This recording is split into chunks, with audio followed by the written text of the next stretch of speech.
Hey budget gardeners, Vita Loca here. Join me today as we plant up some beautiful container pots for my front and side porches. So let's go.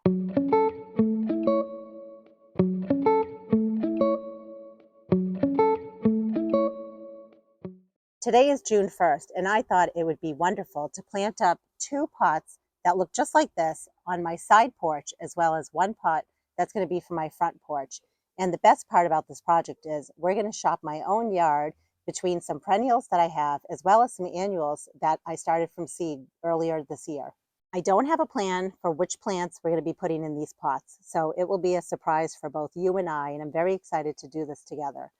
Now, these two pots are on my south side of my house, so they do get a fair amount of sun during the daytime. And the third pot that we're going to plant up is on the west side of my house, and it's definitely a little bit shadier on that side of the house. So let's go shopping, shall we? The first plant that we're going to grab is right over in that corner. So let me bring you down there and show you what it is. Isn't this plant so gorgeous? If you can believe it, I basically found this in a pot in a city that's close to me, and I took off just some pieces, I put them in water, and I was able to root them. And then based on those few pieces, I was able to propagate and propagate and propagate even more pieces, which is super exciting. And in case you're wondering what this beautiful plant is called, it's called a lysimachia christinae. I'm not sure if I'm pronouncing it correctly, so I will be sure to put the name on the screen. But I just think it's so gorgeous, and I love its trailing habit. I just love everything about it. I love the color of the leaves. I love the color of the stems. So we're going to grab, I think we're going to start with 4 of them for right now. And one thing I also wanted to point out is you can see how easily this plant propagates itself. It basically sends runners and it finds a place, another pot that was next door, and it rooted itself. Here's another one right over here. So what we're going to do today is we're actually going to be snipping pieces off, and we're going to just put these in the pot so that these pieces will create a brand new plant, which is very neat. Here's the next plant that we're going to grab. This is a coleus, and I had bought the seeds a year ago, and they were from Baker Creek or rareseeds.com. And I'll put the name of the plant on the screen, but it's Colocha Rose, I'm almost sure. It is just so gorgeous, and I love that I was able to collect the seeds from my plants last year and create so many more plants with those seeds. And I feel that these should do okay in that location that we've chosen. And if for whatever reason, if any of these plants, including this coleus, don't do well in our location, I can always pop them out and put them somewhere else. The next plant we're going to grab is the wax begonia, specifically this one right here. I feel like the color of the leaves on this wax begonia will complement the coleus really well. Can you believe that all of these wax begonias were started from seed, and they were started from seed that I collected from plants last year? I'm just so happy about the number of begonias I was able to start from seed. This is a 6-pack, and you can see these plants are absolutely loving their life, and they're going to be very happy in their new spot. You know the story. These were started from seed indoors, and they were started from seeds from plants that I collected last year. Again, I have lots of videos showing you the whole process on how to do this. I really like the white. I'd like some white in those pots. So we're going to grab a couple of 6-packs, but we're specifically going after the white color lobelia. I'm not sure if we're going to use them, but I'm going to grab them just to have them on hand. And these are Dusty Millers, and they're Dusty Millers that I was able to pot up from my landscape in the fall time, and I kept them in my garage over the winter months. And they look wonderful, and the best part is they were free to me this year. So we're going to grab some of those. I do like them for their silvery foliage.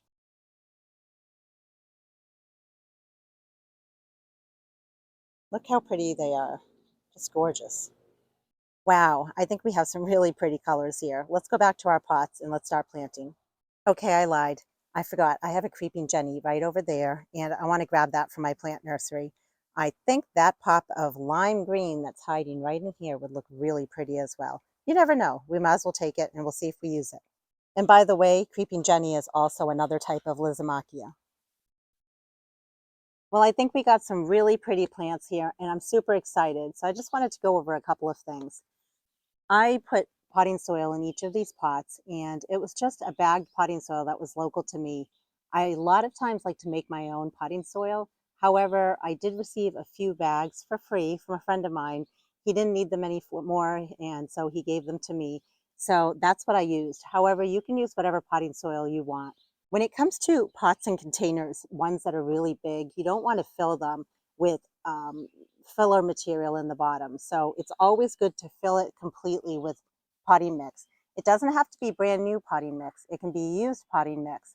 As long as the potting mix didn't have any disease from the previous season, it's absolutely fine. You don't have to always go out and buy it every single year because that can get very expensive. And that's exactly what I did. I had about a half to three quarters of the bottom part of this was the older potting mix, and then I just topped it off with some new potting mix just because I had it on hand. I really like to use drip irrigation when I can, so these pots will have drip going to them.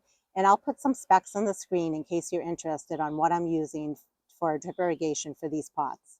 When it comes to fertilizing, I like to use a slow release fertilizer, and I bought this bag on Amazon. It's Osmocote Slow Release, and this has been wonderful. It goes a long way, and it's a lot cheaper to buy it on Amazon than it is at a big box store. So it's really cost effective if you want to buy a big bag like this. I also like to give all of my annuals a weekly feed, a liquid feed of Miracle Grow. However, you can use whatever you like for your fertilizing, but that Miracle Grow has worked well for me, and I like to do it on a weekly basis. I notice a big difference with my annual. So I'm going to take you in now for a closer look, and we're going to start placing plants in this pot. When it comes to the Osmocote, I find it easier just to sprinkle it and work it into the soil. There have been times when I've put it in the planting hole, but in a situation like this, it's just easier to sprinkle it on the top and just work it into the soil. And you will see that I'm not measuring it out. I'm just very sparingly adding it into this pot. So I think it's easy for us to just start on the outside and work our way in.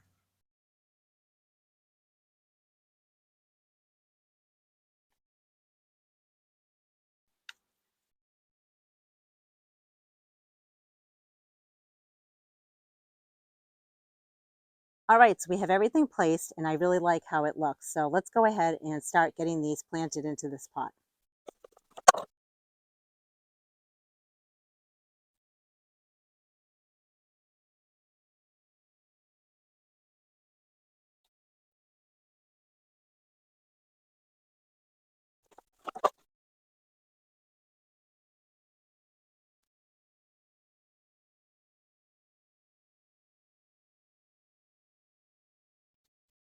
The next thing we're going to do, because we're actually running out of room, is I definitely want to get that begonia in here.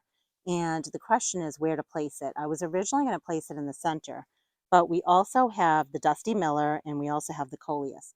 So I think what I want to do is I want to put the begonia towards the front and the Dusty Miller towards the back, and then the coleus on either side.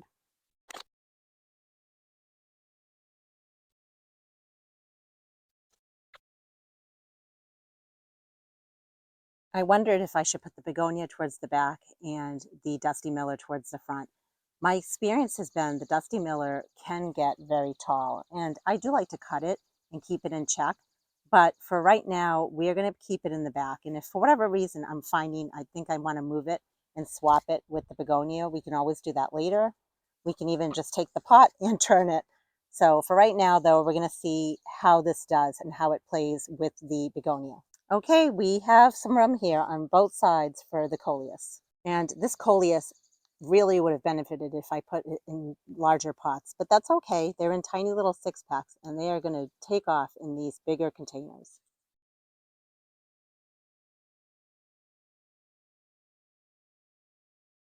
Coleus also tends to get very tall, and the name of the game when it comes to a pot like this is just size controlling plants. If they're getting too tall, I can always cut them back a little bit just to keep them in check.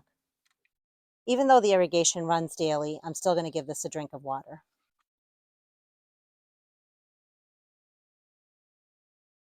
I am very, very happy and pleased with how this came out. I'm going to take you in for a closer look just so you can see.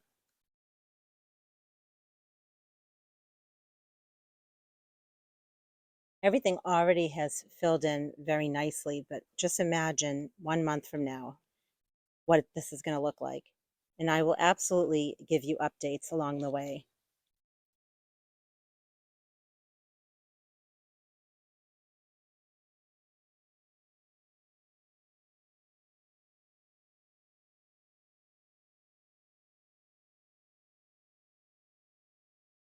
Now that this pot has been planted up, I'm going to go ahead and I'm going to get the second pot planted up now over here, and I will show you what it looks like when I'm all done. I had promised you I would show you what to do with the lysimachia that had started to root itself along the way. So here's an example right over here. And what you want to do is you want to make sure you get a piece where there is a root attached like that. And I would personally cut it right above this leaf node right here. And that right there is a whole brand new plant waiting to be planted in the ground or in a pot. So what we can do is I'm just going to make a hole right here. And I'm just making sure to get that root under the soil. And it's really that easy. Now this plant will take off and create additional roots. I could do the same to this one right here.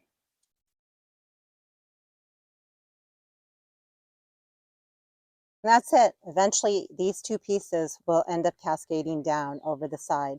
I just love this plant. I think it is gorgeous, and I think it's going to do really well now that it's in this container pot. And the containers are complete. And don't you worry, there will be a lot more containers going up along on this side here, and a lot more going up along the side here. But I figured for today, these are two perfect containers for us to start. And now we're going to work on a shade container for my front porch. We are now on the west side of my house. This is my front yard, my front entrance. And I love this pot here. I use it almost every year. This is definitely a very shaded area, especially as you go that way towards the porch. And I usually put window boxes, and I will be doing that in a future video. And I normally put my impatiens in those. And I thought it would look really pretty to have impatiens in here as well, to bring this pot to blend with those window boxes. So let's go back to where my plants are and let's go shopping again.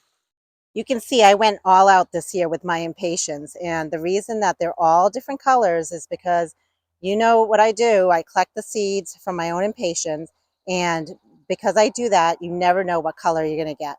So I have a ton of impatiens to pick from here, so we're just going to grab a flat.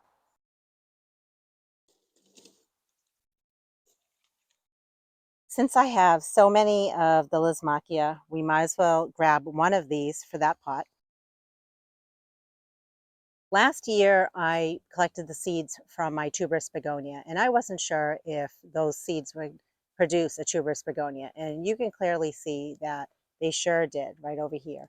And I think that the yellow color of the blossom would look very sweet. And I had my tuberous begonia in that pot last year. So we're going to go ahead and we're going to grab one of these. And look how big this plant is. This is a 3-inch pot. I'm so excited to be able to grow tuberous begonias from seed. And I think that's it. I want to actually keep it a little bit on the simple side. I was thinking of adding some of the blue lobelia in here.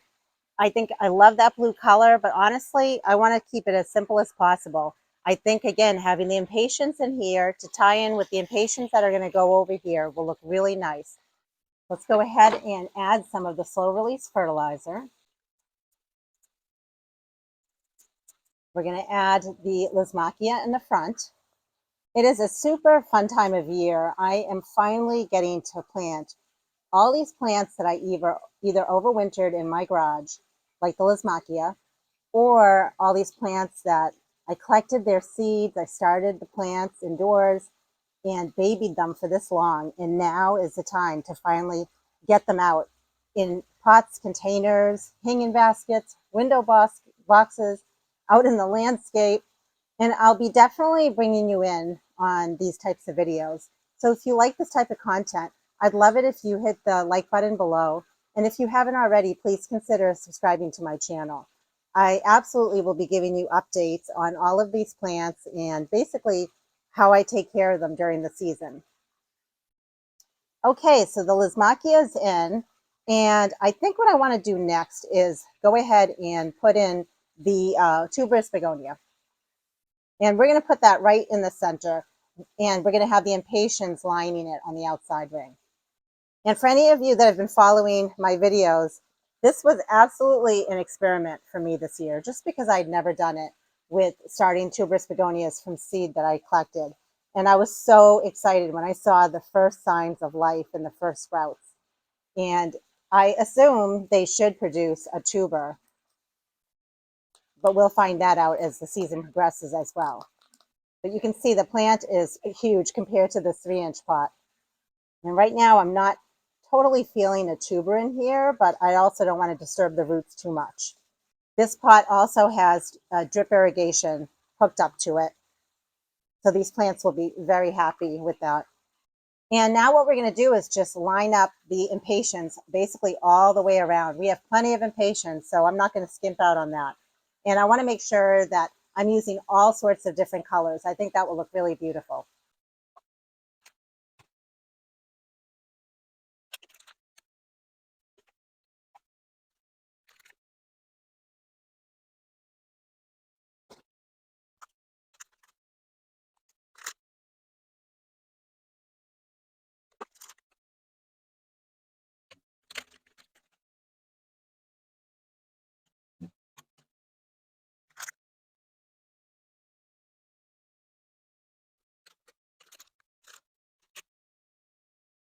And this pot is complete. I am very pleased with how it came out.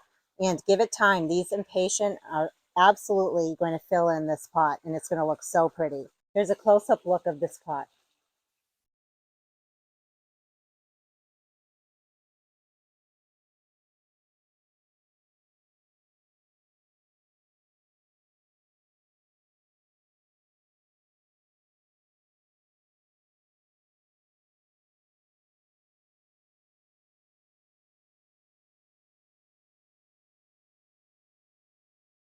I will be doing a garden tour shortly, I promise, because everything is changing in my garden right now. Just looking so glorious, and that content will be coming to you soon. I just wanted to give you some perspective of where my front porch is in relation to my front walkway. I really hope you enjoyed this video, and I hope that you've been able to get out in your gardens. Please drop a comment below if you want to share anything about your experiences with creating container pots and what you're putting in your pots, if they're in the sun or if they're in the shade. I'd love to hear what your recipes are for your plants. Until the next video, make it a great day with gardening.